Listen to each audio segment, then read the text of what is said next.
A few years ago, I was really into Pokemon games. I still am. I had raised a decent enough team on my Pokemon Diamond game, but was quickly becoming bored of it. I was stoked to hear about a local club for eager fans such as myself to battle it out to see who was the very best. Naturally, I persisted on asking my mother and father to go. They said yes. The place itself was just a small primary school and one of the classes. I looked around and there were only about 3 other people, excluding myself. One of the people, a girl, stood out of all the rest.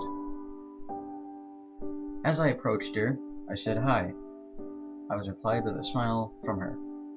The girl, for identity purposes, we'll call her Jane. She had a black Diamond DS clutched in her hands, skin the same color as mine. Battle? She asked, and I accepted. She beat me 5-1. We continued to sit in the corner and battle until her older brother came to pick her up. Will I see you next week? I asked. She nodded with a smile. The next week came, and I saw Jan. However, her short brown hair was now shaved off, and she was completely bald, and she looked awfully sick. Trying not to be rude, I ignored it and approached her. Her dull face turned into a smile when she saw mine, and we battled. Her older brother came to pick her up again, and I said my goodbyes. That evening, I heard my mother and father yelling. My dad came into my room in a fit of rage, slamming the door and taking a deep breath. Ian, your mother and I don't love each other anymore. Your mother is moving back to New Zealand. I want you to go with her, so at least she can have some company. You understand, right?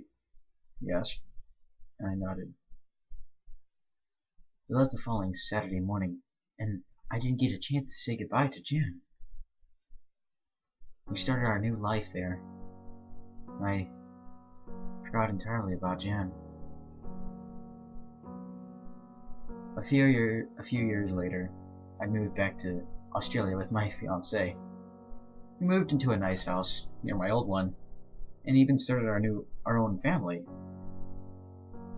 It wasn't until I went to the attic to grab a box that I found my old Pokemon Diamond game, safely tucked in my blue pouch I always kept it in. Memories of the previous years came rushing back. I remembered everything. The classroom, Jan, our battles, her address, everything.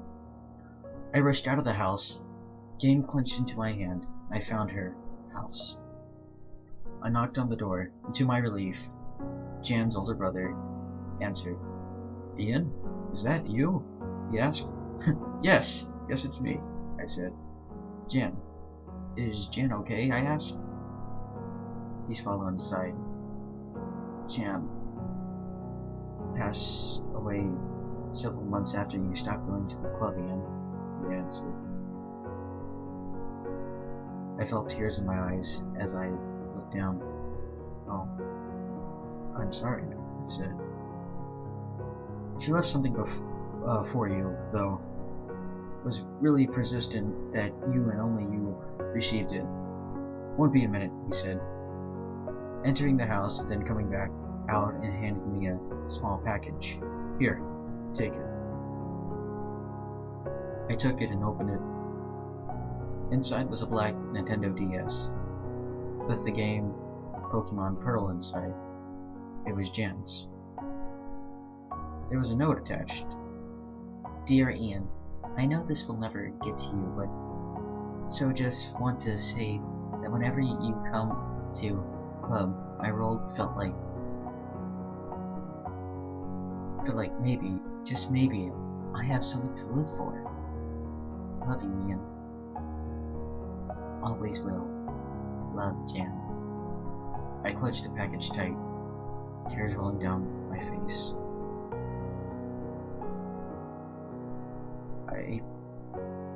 I thanked him and returned home.